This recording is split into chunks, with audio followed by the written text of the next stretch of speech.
Grief makes us vulnerable. It opens doors we never meant to leave unlocked. And sometimes, we let the wrong person in. This is the story of Nina Swan, her daughter Ash, and the man who walked into their lives with a lie that nearly destroyed everything. This is Don't Let Him In by Lisa Jewell. A gift from a stranger begins shortly after the death of Patty Swan, a husband, a father, a man loved by his community. His wife Nina is devastated. Their daughter Ash is shattered. Patty's loss leaves behind a silence that no one seems able to fill. Then, a stranger arrives. His name is Nick Radcliffe. He shows up at their doorstep with a somber smile and a sympathy card. He claims he was a close friend of Patty's, someone from his past, someone Nina and Ash never knew about. He brings a gift. A silver Zippo lighter. He says it used to belong to Patty. That Patty would have wanted Ash to have it. Nina, desperate for connection, is grateful. She welcomes Nick in, even invites him to dinner. But Ash doesn't buy it. Ash's suspicion from the start, something about Nick feels wrong to Ash. He's too charming. Too polished. He talks about Patty like they were old friends, but his stories are vague, with no specifics. And whenever Ash tries to pin him down with real questions, he redirects. Changes the subject. She starts digging. She Googles him. No social media. No LinkedIn. No digital footprint at all. Nick Radcliffe, as far as the internet is concerned, doesn't exist. Then she searches the name Simon Smith, the name she glimpsed once, tucked into an old envelope Patty had hidden away. And suddenly, a trail begins to appear.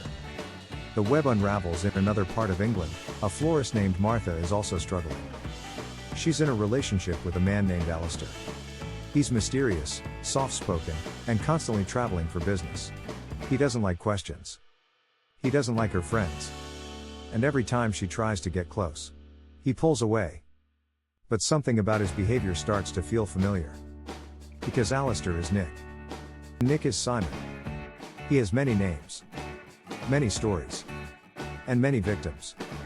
Martha begins to sense it too. She starts checking his phone when he's asleep. She finds names, messages, lies. All while Simon moves between women, always saying the right thing, always disappearing before the damage can catch up.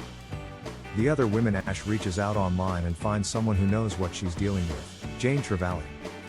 Jane once trusted Simon Smith too. He charmed her, took money, and then vanished. When she tried to report him, there wasn't enough evidence. Just whispers and heartbreak. But Jane never stopped watching. Together, Ash and Jane begin to collect the truth. They contact Martha, who shares her story. And soon, they realize that Simon's pattern stretches across years. Cities. States of emotional ruin. He preys on grieving women. Lonely women. Women who want to believe in something good again. But this time, they're not going to let him disappear. The trap at Bongate Cove set a trap. Simon is invited to meet Nina and Ash at Bongate Cove, a peaceful, secluded spot near the sea. He thinks it's another chance to bond, to manipulate. But this time, the women are waiting. Ash, Nina, Martha, Jane, even a few others he tried to scam, all standing together. Ash steps forward with the Zippo lighter in her hand. This belonged to my father. You said he gave it to you. But he didn't even know you. Simon tries to lie again. But there are too many witnesses now. Too many truths. He starts to sweat. He steps back. His charm is crumbling. Martha, you lied to all of us. You made us feel stupid. Small. Jane, you thought you could keep doing this forever. Simon turns and bolts. He runs toward the edge of the cliff, the sea below roaring like a verdict. Then, he jumps. Is it really the end? Search parties look for a body. No one is found. Some say he drowned. Others aren't so sure. Because Simon Smith is a man who knows how to disappear. Weeks later, in a quiet cafe in southern Portugal, a woman sips her coffee and watches the tide roll in. Her name is Amanda. She was once Simon's wife. The first one. The one he told everyone had disappeared. She didn't disappear. She just got ahead of him. She waits. Watching. And if he ever resurfaces, she'll be ready. Don't Let Him In is a chilling psychological thriller about grief, deception, and the masks people wear. Lisa Jewell peels back the layers of a charismatic conman's life, showing us how easy it is to be fooled, and how powerful it is when women join forces to take back control. It's a cautionary tale.